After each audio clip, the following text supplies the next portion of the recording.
Welcome to the Recon Tech Talks. Today, I am your host, Joseph Phillips, aka Mr. Recon, and I have one of my industry colleagues with me today, Martin. He's a big shooter in the house.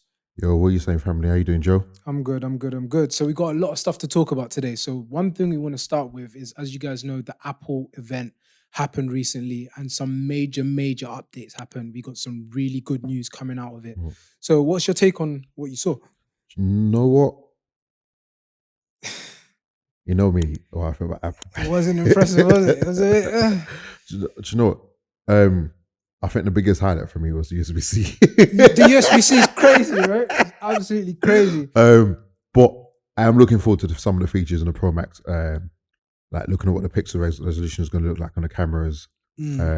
That's going to be interesting, definitely. For me personally, I was looking forward to like maybe a folding phone, because you see everyone's going with a folding phone thing. But we know Apple don't Google follow. just released Apple one. don't follow the trend like that. That's the thing. Like, They don't, but the folding phone is it's an incredible piece of tech. Apple's stubborn. I hear it, but with that USB-C thing, complete game changer. I honestly thought they were going to be stubborn, stick with the proprietary. Yeah, no, but they have to. Like, that's one thing. I think one thing they recognize is the market's complaining about it. Everyone's complaining about it. USB-C, everyone's moving to USB-C. It makes sense for the audience, for the market.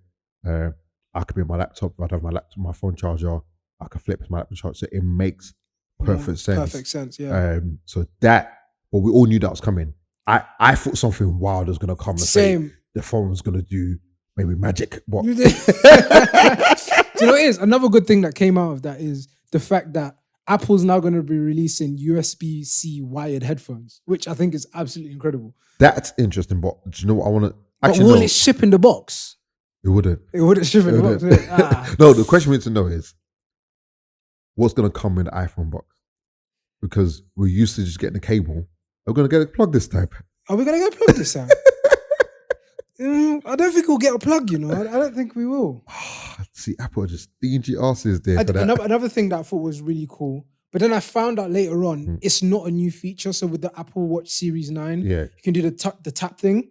Apparently, that's not a new feature. It's not. I think it came in, even maybe the latter edition. Yeah, it had assistive touch. You could do the same kind of thing. The 8 definitely had it on an upgrade, definitely. Yeah. The 9 obviously will come. But what I do like is one of the features they launched out is the noise cancellation. Oh yeah, on the phone. That for me, that's crazy. That for me is the biggie. Is okay, because we all know you're the boss or you're on a public transport and you just got this auntie talking on the phone and Kia, a sister all the way in Nigeria, somewhere shouting over the phone. Shouting for literally no reason whatsoever. So that for me is something impressive.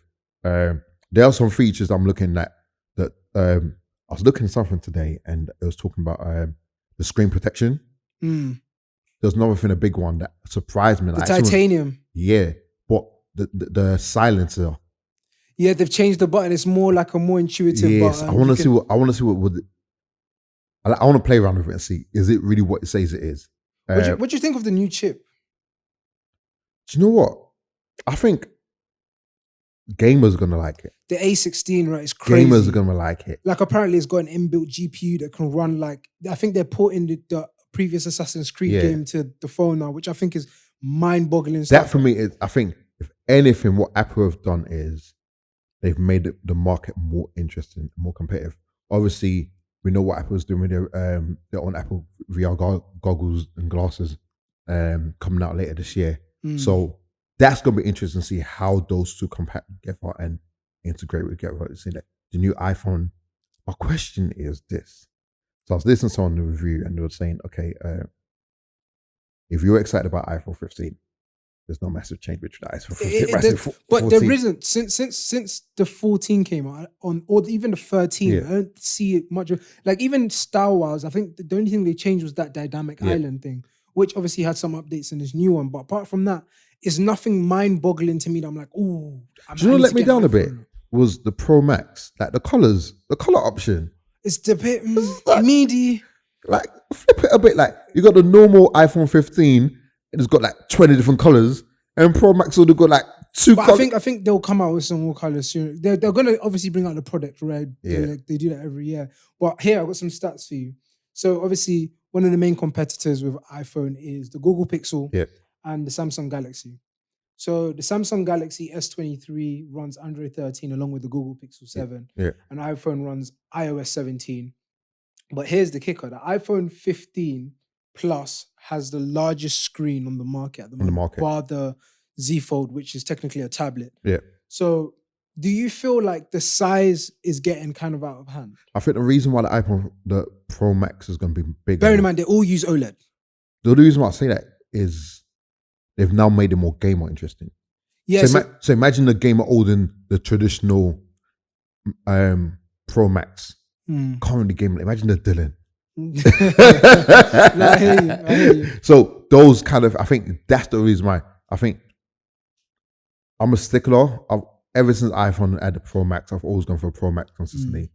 But I actually want to see what Apple are going to do this time. I feel like the only way, I think, because obviously Apple has a very loyal fan base, so it's like they can release rubbish and will still get a lot of people buying it. Let me ask you this question. Do you think as soon as they release it, obviously we know the launch date is probably I think 23rd or something like that? Oh yeah, September. Do you think within the first 2 months they're going to update the software again as usual? I don't know. It depends, because I feel like Apple's now streamlined. Like, because obviously they don't really change much in terms of like, obviously in terms of looks and appearance wise, in terms of user interaction, it doesn't really change much. So in terms of like updating this, I doubt it. But obviously Apple, you never really know. I did notice that they did upgrade, because obviously they're all using OLED screens, as I mentioned. They have upgraded the peak brightness above their competitors. So while the competitors, I think S23 has 1,750 nits, the new iPhone has 2,000, which I feel like it takes it to a completely different level. It means you can play games in the complete brightness. You got to look at it from the angle of the light. It's also the lightest phone.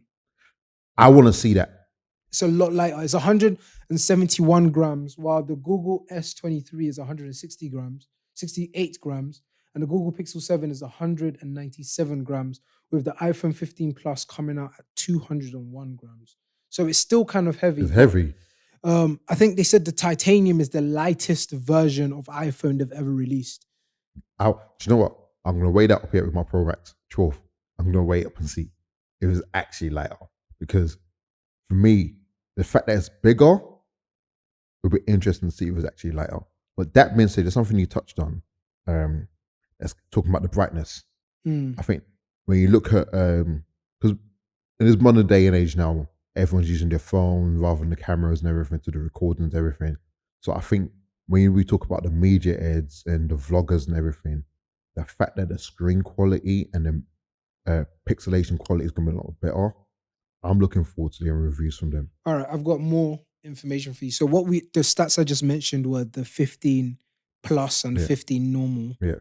So the 15 Pro still has the same 2,000 nits, but it's 187 grams, the normal 15 Pro, not the Max, compared to the Galaxy S23 Ultra, which is 234 grams. So it is considerably lighter. Lighter in the market. And the 15 Pro Max is 221 grams, which is still considerably lighter than the Samsung Galaxy S23 Ultra. Okay, but the question is lighter than the previous models. I don't have that information for you right now, but I will find it and I will get to you. Okay, talking about that, okay, let's talk about, do we think that iPhone 15, let's remember when Apple came out with the iPhone, it just dropped at the market. Do we think and believe that iPhone 15 is going to just drop the market enough? I don't think it will. I feel like folding phones are literally the future at this present point in time, especially, obviously I have one. So I understand the benefits of having a multi-use device that can completely transform the way you look at your pocketable device. Like I rarely ever touch my iPad now because I have a Z Fold 4. So let me ask you a question. Do you think that that's what Apple's missing? Because let's look at this, unless you got, I remember, was it Samsung Galaxy? I remember many years ago, before everyone started jumping on YouTube Premium and everything, you could split screen. Oh yeah, 100%. So do you ever feel that Apple are going to do that? And why aren't they doing it? I don't think it's a. At least on the iPads, they should do it. iPad has split screen. Yeah, but it's not as intuitive. that it's not even as user friendly as for example, your phone. Yeah, I think I press one button and it automatically Yeah. splits it for me. I can change the size in between the different sizes. I honestly don't know. I really couldn't give you an answer on that. I feel like it will come sooner or later. Someone's definitely complaining about it. Same way you have your gripes. So I feel like sooner or later it will come. But I feel like in terms of like what what Apple's currently doing, I think they've Yeah. just found a really good niche in the market Of where course. they're just happy with what they're providing. They know that people will buy it regardless. There's a name So of the do you brand. feel like, question I have, do you feel like they've gotten to a point where they know people are loyal? Yep. We can basically not try as hard Yeah. and still make sales. Let's put it as a gas example. I'm a Man United supporter. I want the Glazers out. Yeah. But I'm still loyal to Man United, even though the Glazers are putting my club in £1 billion debt. So you'll still pay to go and watch matches? Yeah. No, I hear it. So it's that loyalty. They know they got the loyalty. They know they got the support. They might lose the odd one here and there, but they also gain as well. Yeah, facts. So I think that's where they got the cutting edges, especially like in the Western market. Apple is a big thing. You talk about the Asian market, the African market, maybe South American, Android, massive at it. But yet again, Android has more competitors. You got, for example, Samsung, Google. Samsung, so there's more competitors in there. Yeah, so whereas Apple, they're in the market by themselves, basically. Their competitors are Androids who are also fighting themselves. Yeah. So that's what makes them stand out in that sense. What I also want to see is the involvement of AI, how Siri is going to behave. That's what I want to see. I feel like they are working on implementations for that in terms of like how Siri will, like, because obviously Google's kind of getting there and stuff like that. So I don't think that's too far off, because at the end of the day, they still need to be competitive. They still can't afford to get left behind. So in general, do you feel like Apple had a successful event?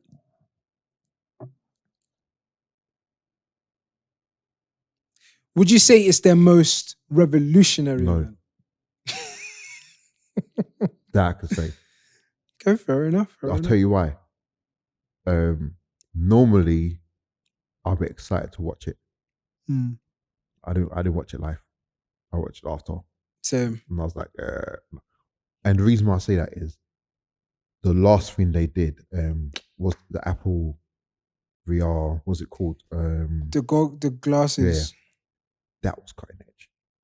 What they're gonna do with it, taking the standard VR, what they've done and taking that into metaverse and how they translate and mix it. I love the fact that that whole viewing experience of actually enjoying content. Yeah.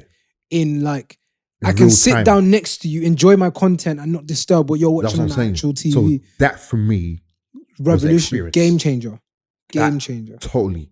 So you're talking about, if you're talking about a launch with experience that makes me excited, I'm not gonna lie, I will pay that £3,500 for it, because same the excitement of it. I've got a savings pot with Apple's name on it.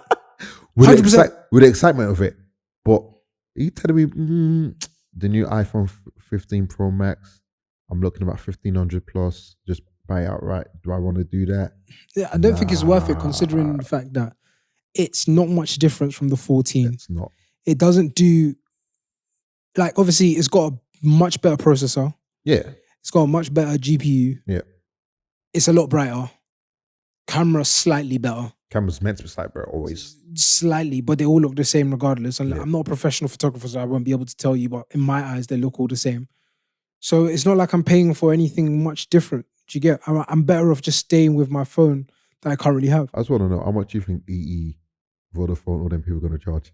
That varies. I don't like talking about phone providers because these guys really grind my gears. But yeah, how do you round this up? How do you round it up? We're just round it up. I think for me, I'm excited. Okay, I don't know, excitement's not the right word. I'm like, yeah, it's here. Personally, because I'm due for upgrade and I just want to get new. I've been waiting for it to come. And the reason I've been waiting for it to come, I could have got the 14 easily, is just the fact that it's got USB-C now. USB-C makes life. That's the harder, only easy. thing. So to conclude, Apple, we thank you for succumbing to the USB-C way of life. And we appreciate the fact that you've taken efforts to go through this trouble to make life a lot easier for the rest of us. Especially those that have both Samsung and iPhone. It means I can have one cable by my bed now. And so, yeah, thank you.